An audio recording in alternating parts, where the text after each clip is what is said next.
Thanks, Ben, and thanks for everyone for organizing this and the folks at Bloomberg. It's really, and thanks for everyone for coming out. It's really exciting. It's been amazing to kind of learn from the presenters this morning, and I'm really looking forward to the presentations this afternoon as well. So my name is Rob Strati. I'm the co-founder of ECHO. We're an emotional design and research company. And I'm also CEO of First Blush, which is a dating app that uses emotional facial recognition and conversational interface to create hopefully more meaningful dating matches with the app. So I'm here to talk about emotional user research for AI. So, and I'll say machine learning, applied machine learning, or AI. I kind of use them interchangeably, but that's what I'm talking about. And so this is an emotion wheel designed by Robert Plutchik, and it kind of shows the different emotions on a spectrum. And I like to show this because I think it's something that's important and that I use oftentimes in companies and in design teams. It can be difficult to think about sort of the complexity of emotions and the spectrum of emotions. Even for myself, doing this for a while, I'll still kind of land on more base emotions. So this is helpful for me, just sort of have a visual of that. So the four areas that I'm going to talk about is emotion as signal. And in thinking about machine learning and artificial intelligence, signal is the way that we communicate with the machine. Does the AI get me? So this is about doing research, but not so much from a visual design or navigational standpoint, but more is the machine learning, is the artificial intelligence doing the job that it's supposed to do. And then new opportunities. So with the sort of emergence of machine learning products, and especially around consumer products, I've been finding that there are really amazing opportunities for researchers to apply some of the methodologies and approaches that we use with more traditional experiences and sort of tweak them a little bit and really help out sort of the machine learning development process. And talk about some of those. And then the future. So I see with a lot of these technologies, integrating emotion, using machine learning, we'll talk about how research can intertwine with design, can become a much more holistic and sort of streamlined experience. So emotion as signal. AI is about a conversation. It's a conversation between a person and the machine. And the interface is the way that we have that conversation. And the interface could be gesture-based, like an app, or conversational in terms of voice recognition, or text-based. And the signal is the interaction elements that we use to inform the machine learning. So that can be a button, a swipe, a buy button. It can also be emotions. If we consider and do the research to understand the emotions, we can design that convention into the interface to be a point of signal. So through the presentation, I have two products that I'm going to talk about as examples, and how kind of I got into this and sort of the differences that I learned as I went through this. So Mighty TV was a mobile app to help people find something from different streaming services like Netflix, Hulu, Amazon, and you would swipe right if you liked something, left if you didn't like something. And initially, we were doing a lot of usability testing, but it was sort of more focused on the intellectual level and the behavioral level. So do people understand the messaging? Do they know where they are in the experience? Do they know how to get to where they want to go? But because of the nature of the app, people were swiping 10, 15 titles, and then they would come upon a movie, and they'd say, oh, I love this movie. This is my favorite movie. And they'd be very expressive about that feeling. Or they would come across something that's like, oh, I can't stand this. I don't want to see any of these horror films. I hate horror films. And then the other emotion that we saw was a point of sort of joy and humor. And oh, this movie is the funniest movie I've ever seen. This is hilarious.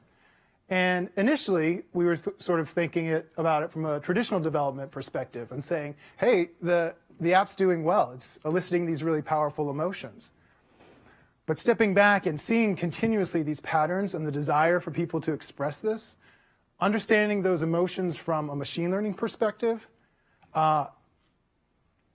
you can consider them as signal. So it's not just a reaction that someone has, it's actually something that someone could use to inform the results and inform the machine learning to create more personalized results. So you could design a convention for love. You could design a convention for hate. I never want to see this. And so what we did was catalog those emotions, observe the patterns, and worked with the product team and the machine learning team. So it was a very collaborative process of identifying these emotions, understanding them as points of signal and the value that they can contribute to the overall experience, and then looking at it from a product and design perspective as well as from a machine learning perspective. So if we went and created a spectrum of emotions, so you tap on something, you see a whole spectrum of emotions. From a product and design perspective, that cluttered the interface, and that wasn't something that we really wanted. Also, from a machine learning perspective, that could muddy up the results and create too much complexity. So what we ended up with, working with machine learning engineers, was integrating love. Initially, it was like and dislike, and we identified love as the other emotion that could be expressed as a point of signal into the machine learning. So I want to just take a minute and do a little exercise. So in that process, how it kind of emerged initially was through verbal cues. People, really expressing these strong emotions and wanting to talk about them. But then in the other types of testing that we did beyond that, which I'll talk about in a minute, it was also involved facial cues, pauses and hesitations, paying attention to those things, body language, and unpacking sort of base emotional expressions to see someone may not be so comfortable talking about their emotions. And so when they say, oh, I think that's good, if you really want to identify patterns that can translate into signal, you sometimes want to unpack those emotions. So everyone got a piece of paper for an exercise. And this exercise is fun. And it's something we ended up doing in sort of the initial, someone coming in for a test, and you're doing that kind of initial information gathering around what kind of devices do you use and how do you achieve these goals currently.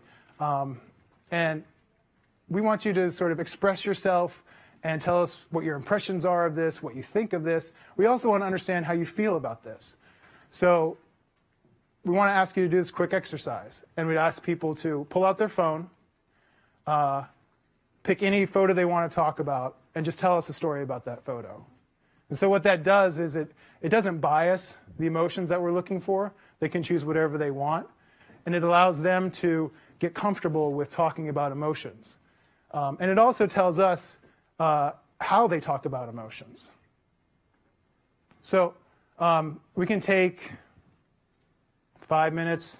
If everyone could just pair up at the table with someone else and run through the exercise.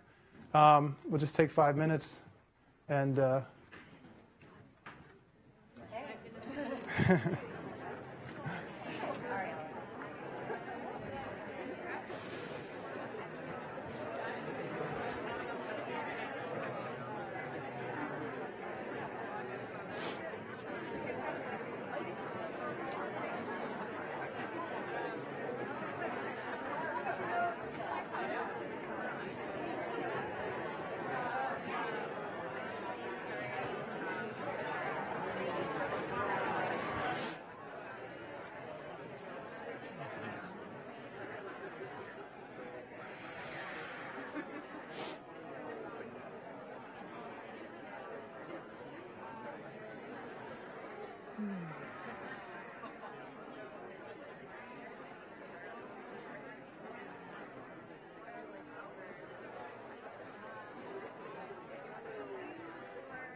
Okay, a minute and a half.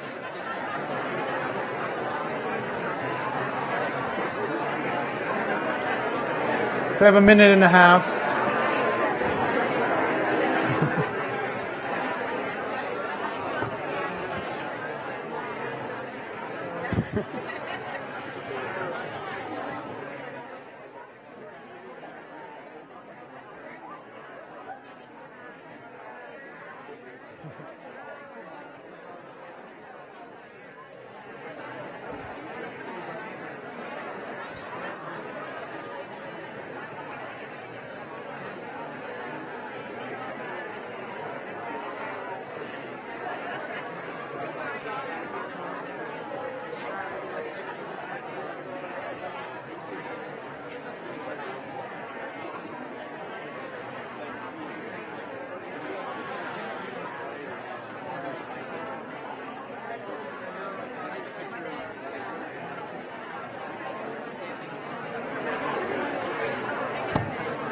Okay, about 30 seconds.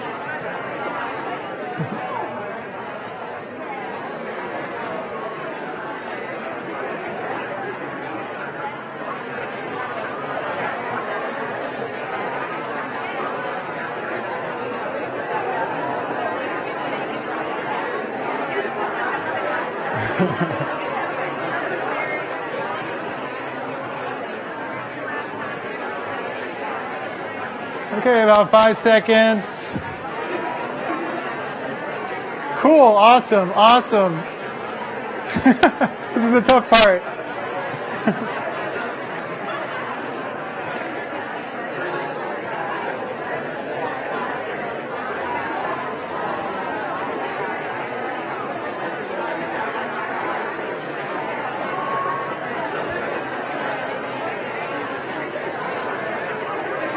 All right, cool. I see a lot of smiles. I hear a lot of laughing. This is good. But yeah, thank you. Thanks for doing that.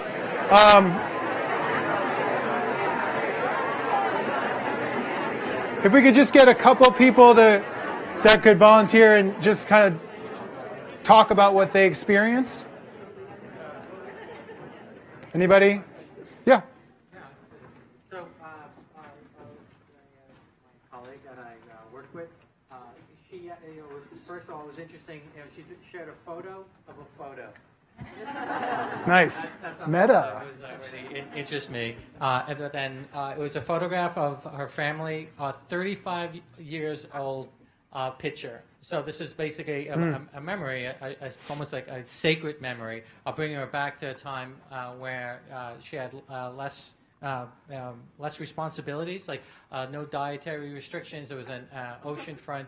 I'm sorry if I'm sharing too much, but it was a more simple time, I think, for her, and so she, it felt like you could go out on the beach, and actually the sea air would be more healthy, but it was also, I guess no conflict there with the bad food, but it was really fond memories of like maybe a simpler time. That we might, in a healthier time, Yeah. and obviously still meant something to be put on the phone and take a Right. picture of the picture. Awesome. Thank you. Yeah, anyone else? Any kind of thoughts about the exercise?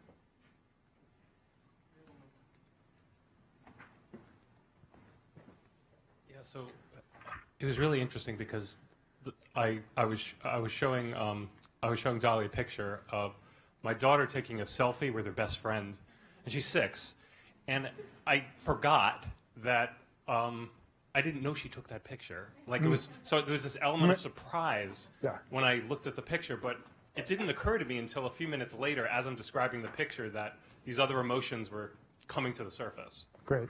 Right. Yeah, so a simple exercise like that can open up a lot. And oftentimes we'll see people will talk about a single photo from feelings that span the spectrum, something on either side, something that's sad and happy. So, yeah, thanks for doing that. It was fun to see everybody doing it too. A lot of laughing. Okay, so the next part is sort of talking about, does the AI get me? Again, this is not so much about doing research around visual design or navigational elements. but what's the intention of the machine learning, of the AI, and is it doing its job? And how do you kind of structure tests to get findings around that? So what we did with Mighty TV is came up with an idea we called the happiness score. And it was about testing how well the AI was understanding someone. And importantly, how the person felt they were being understood, if they were being understood at certain points. And so part of that, numbers matter in machine learning. So it wasn't just working with the product team, it was working with the machine learning engineer to identify the number of users that we would need, as well as the amount of data that needed to be collected.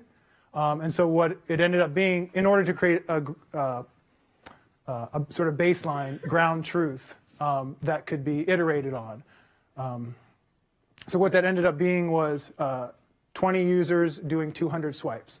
So we had to put together a test that would let someone provide that data by swiping through the 200 swipes, which took a while, and we weren't really looking for insights around the experience, so there wasn't a lot of feedback because we didn't expect them to feel understood from the first 5.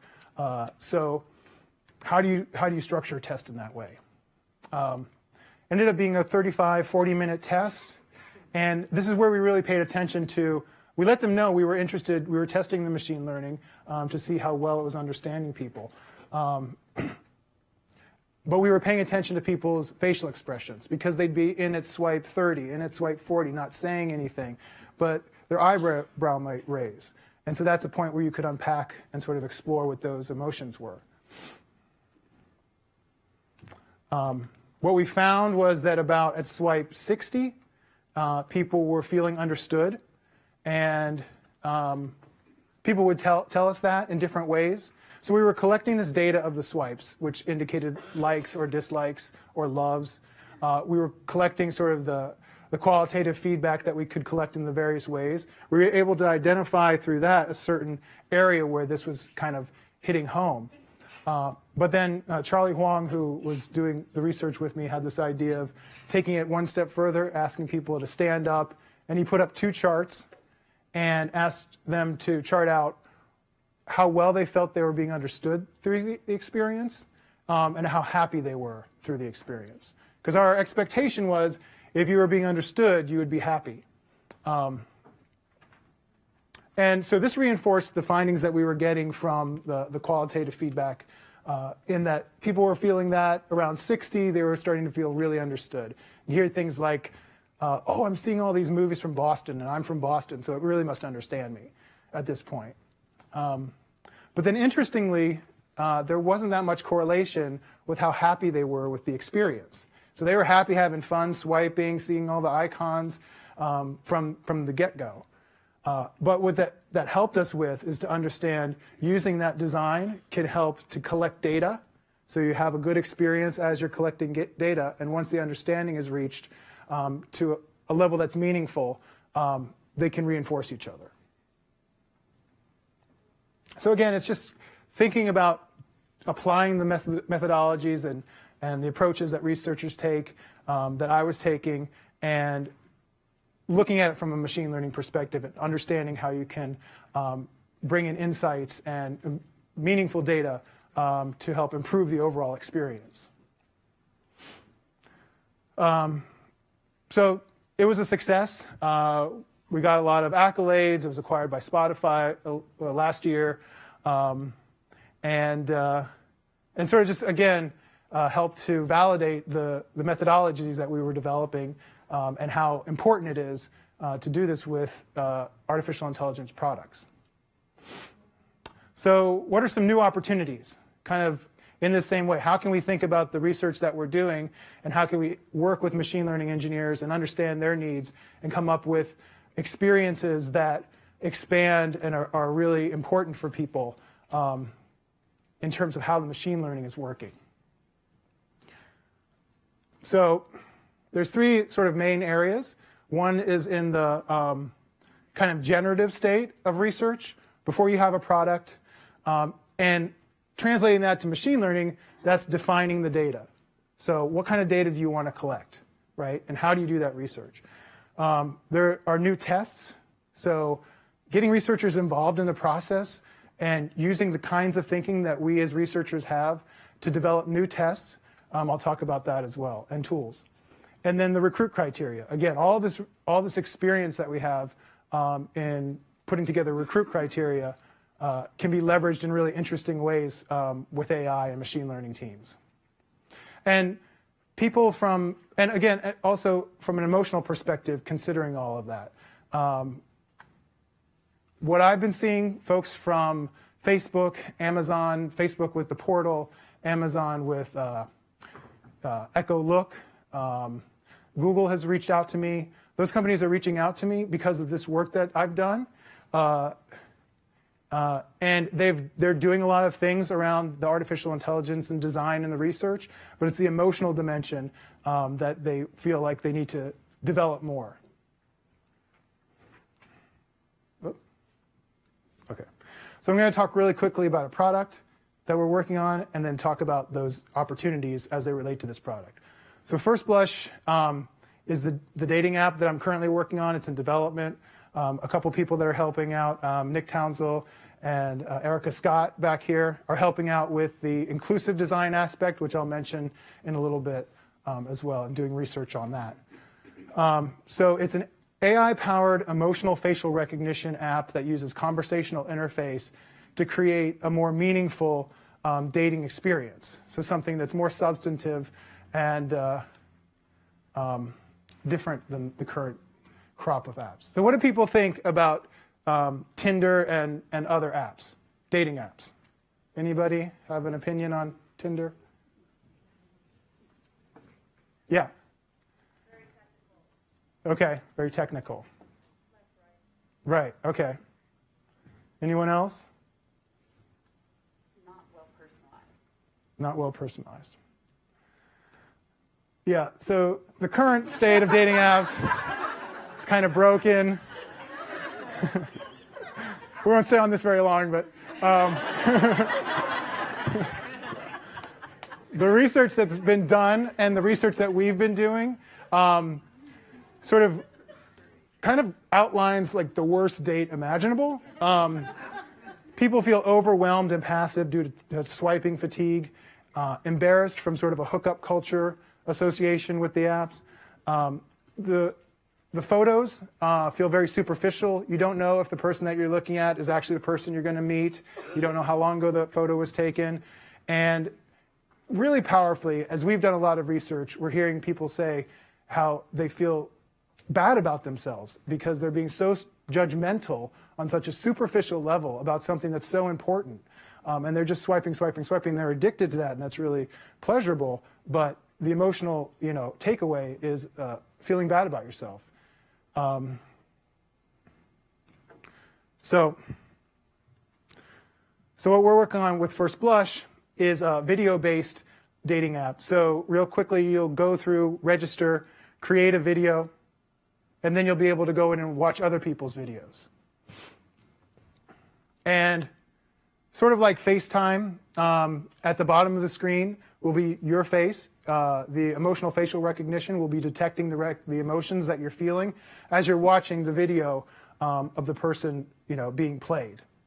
And there's two sides to that. So we're collecting data, the emotional data that Affectiva, which is the company that we're working with now, provides to help in your matching algorithm. So if you're identifying, if we see that you're swiping right, liking people that are really, funny and laughing a lot, then we know something about you. Or if you're a funny person and you like someone that's more serious, and we see those patterns, and that's being recognized in the emotional facial recognition, we can detect that as well. But importantly, the person that made the video, all of that data that's collected, and none of this happens with photos right now. All you pretty much know is if you swipe right or left, a minimal amount of data. But with emotional facial recognition, within 10 seconds, you get a massive amount of data that you can then give insights to the person who created that video. And what we're doing is either neutral or all positive emotions to express and create an encouraging experience. And so the person can go to their profile, and with a chatbot interface, we'll see, hey, we see that people love when you smile. Would you like to see a highlights reel of that? Or are these the things that are getting really great reactions? And you can kind of review and get sort of insights and a sort of self-awareness. And the other part of it is that when there is a connection, there'll be an emotional dimension that's reflected in that connection. And so for this solution, we feel like there's more authenticity. You're actually seeing a video, so you can see the person as they move. You can hear them as they talk. Updating that video every 3 months will be a requirement. People will feel more confident in the people that they're looking at, connected around something more substantial in terms of emotions, and that your emotions will be part of that experience. We're looking at different design approaches right now, but that's part of it. So positivity from encouraging feedback. So the other thing that we can do with the conversational interface is create encouraging feedback. If someone's sending some messages and they don't get a reply, we're going to know something about them, and we can send them something of value in a conversational interface. Ease, you can just create the whole bio just by talking about it. You don't have to write anything about yourself, sorry. And we feel it's ethical, doing things like, women replying first, no inappropriate content, using Google Cloud to help with that. And so that's kind of what we're doing. Have a couple demos here. Susie, there we go. Just to give you a quick sense of. And this is just for demo, the line going up. Hi, my name is Vanessa. I am a professional body painter and an active concert goer. I go to at least one concert a month. I travel a lot for concerts. A lot of my makeup and body painting pieces are based around music, so you have to love music. I am a huge 21 Pilots fan. They are my absolute favorite band. And I'm a cat mom, so you have to like cats because cool. My cat is. Thanks, Susie. That's great. If you can go to the next one. I'm very outgoing.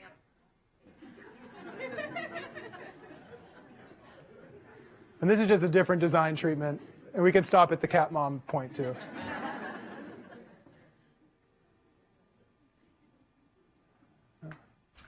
Hi, my name is Vanessa. I am a professional body painter and an active concert goer. I go to at least one concert a month. I travel a lot for concerts. A lot of my makeup and body painting pieces are based around music, so you have to love music. I am a huge 21 Pilots fan. They are my absolute favorite band. And I'm a cat mom, so you have to like cats because my cat is my life. Cool. Yeah, if we can stop there. So those are two different approaches. We're going to do testing on how best to represent the emotions. We may not even show the person's emotions in such an explicit way. So we're going to do sort of traditional testing in that way. But back to some of the opportunities in the generative research. So in terms of what we need to do right now, what we're working on right now is defining the data. And so we need to do generative research in terms of understanding what people feel as they're going through and connecting with people in a dating experience. So Affectiva currently has, and most of the technologies that provide emotional facial recognition have about 7 emotions. 5 of them are negative, and that's partly because of how the technology was developed for marketing purposes and a more focus on people's negative reactions. But we want to create more positive reactions and give that feedback. So we want to be able to detect things like interest, curiosity, happiness, attraction, love. And we're working with St. John's University and the computer science department and machine learning team over there to do that. So that generative research is understanding, are those the right emotions? And in a recent meetup, Nick actually mentioned to me, yeah, maybe that's not it. Maybe there are other emotions that aren't so exuberant. And maybe contemplation or consideration, and what's the facial expression that represents that is something that is meaningful in a dating experience. So we need to do that kind of research, but the goal is to understand the labels of the data that we want to collect. So we capture what are those points of data. So then how do we do that? Once we say we want to collect these 5 new emotions, we have to come up with tests. So from a research perspective, what kind of test is going to give us that? And so what we're talking to the folks at St. John's about is, and this is one idea, if you guys have ideas, love ideas, having people come and watch videos and express emotionally, put together videos that will elicit those, that we hope will elicit those emotions. After they've watched those videos and we've recorded their reactions, they can go and tag the different reactions that they were having, right? And so that labels the data, that labels those facial expressions. We can also bring in psychologists to reinforce, so maybe people aren't that aware of their facial expressions and their emotions, but we can kind of layer that in as well. And so that's a whole approach that I feel like, you know, these companies that are starting to do more consumer-facing AI products need this kind of research thinking. And then finally, the recruit criteria. So how do we think about recruiting when we're talking about machine learning products? So in terms of emotional facial recognition, we need to understand what are the differences. We're going to detect and be able to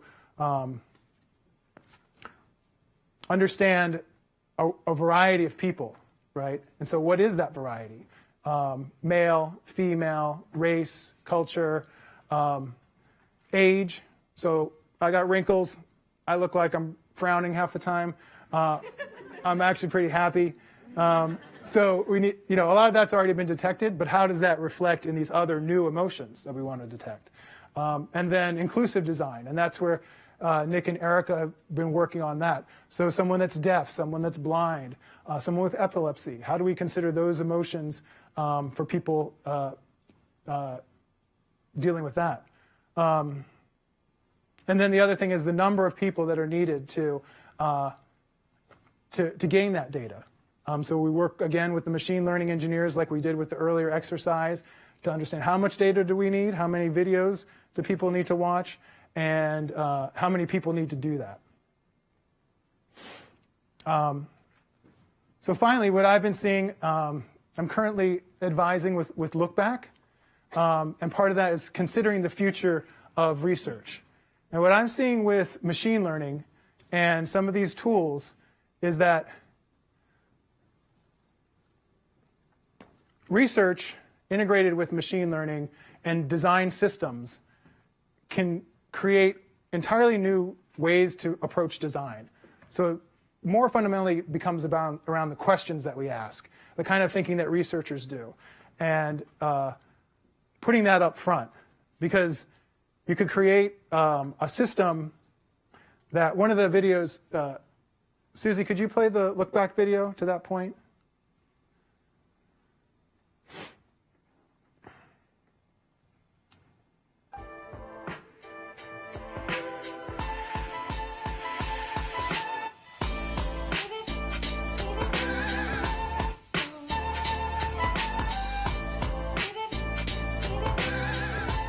Okay, I'm like slightly turned off by them recommending this to me.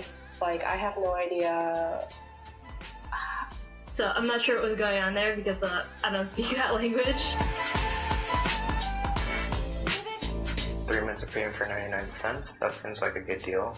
Only paying 99 cents for 3 months of premium. Yes. Okay. I did just talk myself into it. What should we call you? It's kind of weird. What should we call you? Is this... What should we call you?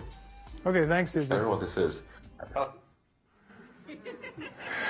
So you see the person reacting to the experience. But if you used voice recognition, integrated with machine learning in other ways, when those two people mentioned, and maybe you set a threshold, so that if people are having negative reactions, and that could be emotionally facial recognition, voice detection, combining all of those things, that field could update based on the certain threshold to an alternative. So you could instantly create new designs, and I feel like this is what's going to happen, not only in that way, but in much larger design systems ways, especially because design systems sort of function as data. Yeah, so thank you.